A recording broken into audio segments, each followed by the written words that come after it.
If you're serious about your gaming and need that extra edge, a dedicated gaming keypad can be a game changer.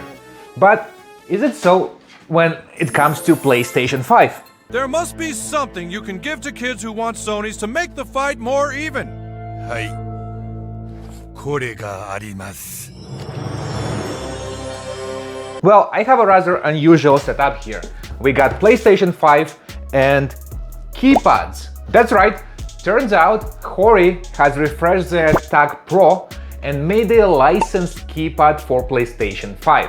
It's called Tactical Assault Commander Mechanical Keypad for PlayStation 5, PlayStation 4 and PC.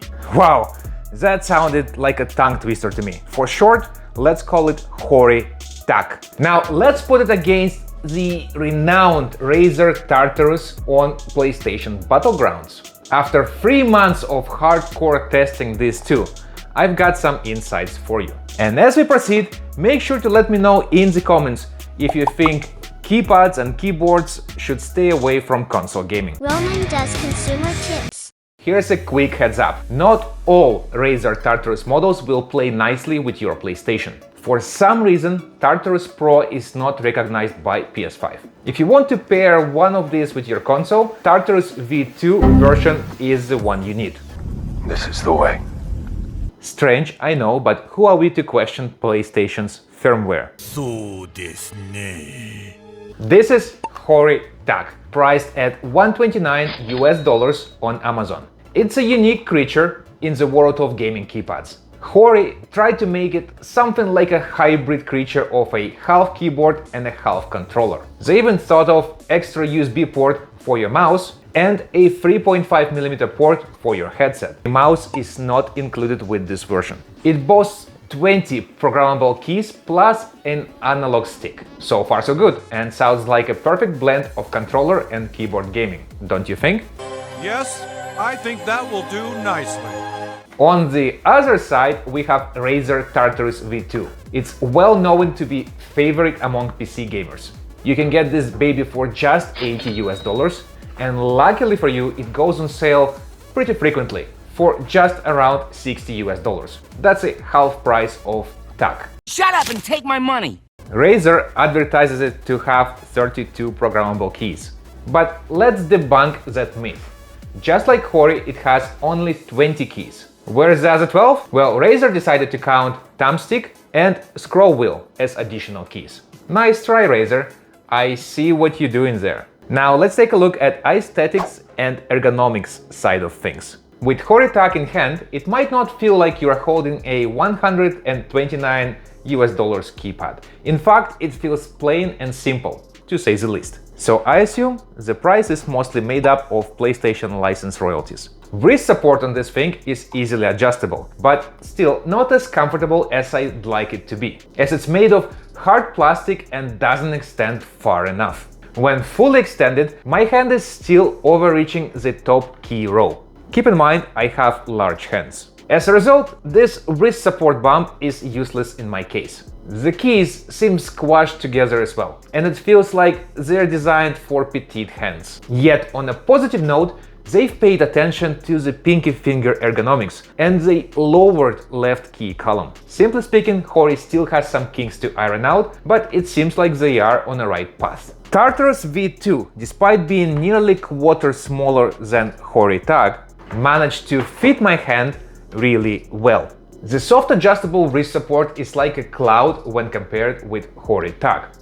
The keys have a wider spread, allowing for natural finger placement, and they're slightly bigger than what Hori has to offer. To make it even better, each row has a different key tilt. Overall, I find this keypad more comfortable for my large hands. Additionally, Razer has traditional spacebar, something that Hori is missing entirely. Instead, they're using this button over here for space key. In any case, you cannot use either of these if you intend to use thumbstick to move your character. Damn it. Who's the douchebag who keeps dying? Let's talk about thumbsticks for a second. Both keypad thumbsticks can be used for any programmed action. or as a regular controller thumbstick. However, Hori's thumbstick feels more natural and controller-like due to its vertical placement. It even has a central click, just like a controller. While Razer's feels a bit off due to its angled position, and in fact it's more like a D-pad rather than a thumbstick. Maybe that's why I find it more responsive when compared to Hori's thumbstick. On a negative side, it's very clicky and may get annoying to some of us. Hey! Hey! Hey! Stop it! Stop it! And just if you were wondering, this top cap is removable and turns your thumbstick into a standard D-pad. Switches are next on my list. When it comes to keys, Hori uses some mechanical switches. I say some because I have no idea what they are. So if you know, let me know in the comments.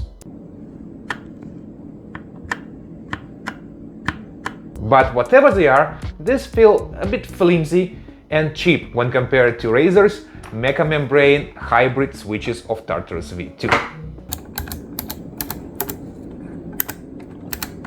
These keys have less actuation travel distance and offer a distinct clicky response that you will not only hear, but will also feel with your finger. While in case of Hori, that actuation travel distance is horrible. Bang! I'm gonna finger bang the two of you at the same time! Bang, bang! Hey, me too! Bang! Oh, no one wants to get finger banged by you, Meg. When it comes to letters, I like Hori's layout more, as they stick to the traditional keyboard lettering and they even added PlayStation-specific characters as well. This is very useful when you're trying to use this keypad as a replacement for your controller. Yet, as you guessed, as this is a PlayStation licensed product, somehow it needs to know what you're connecting it to. That's why Hori put a switch at the back of it, where you can easily switch between PlayStation 5, PlayStation 4 and PC. This way, device knows what proprietary keys can be used with each connection. In case of Tartarus, it's harder to identify keys since they are numbered. But if you know your keyboard layout, this will correspond to a letter just like keyboard in any setting. Speaking of settings, both units have profiles. However, these are console or device specific. In fact, Tartarus has no memory whatsoever, so it's your device that does all the profile storage. With that said, keep in mind that when transferring any of these devices between different consoles, you would have to set them up again. As you know, many keypads come with programming software, and these two are not exception. Yet Tartarus is made to work with Razer Synapse, and it's not programmable otherwise. Since Synapse is only available on PC, your PS5 or Xbox will see it as a regular keyboard. This downside also makes your RGB non-programmable on consoles. Hori, on the other hand, uses a phone app via Bluetooth. This app seems to be a little on a bare bone side. There are limited options for customization, but you have some at least, unlike with Tartarus. From the looks of it, I don't think many people actually use it. Final verdict. So which one do you think stole the crown? It's Razer Tartarus V2 reigns supreme. With a better price, superior build quality and more comfort for adult hands, it's definitely a winner in my books. On top of it, it doubles up as a super tool for PC and can do wonders in the office. Though HORI TAC definitely brings a unique concept to the table, they fall short in execution. At its current price point of $129, limited functionality around PS5 and lower quality of components that you get is definitely not worth the money. Basically, it's stuck somewhere between keyboard and mouse and a controller realms. So this generation is definitely a no-go for me. No.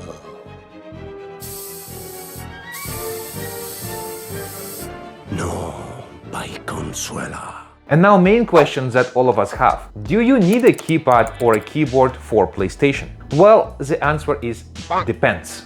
There are not many PS5 games that are compatible with keyboards, and so with keypads. As a result, if you are playing one of those 20 games that do support keyboards, then maybe you can make use of a keypad. However, that depends on the game. For example, if you're playing Fortnite in build mode, then this additional 20 buttons will be useless for you, because most of it will be programmed for the basic controls in the game. Hence, if you still want to pick up a keypad for your console, Why not go for a keypad that works beyond it? This is where Razer Tartarus V2 seems even more appealing. Let me know in the comments if I missed anything or if you have any additional questions. Your likes and subs are always appreciated and highly encouraged. If you are shopping for a new 4K TV or monitor for gaming, make sure to check out this video over here. It will give you some good points on choosing one. And on this note, game on folks, crush your enemies, and Godspeed.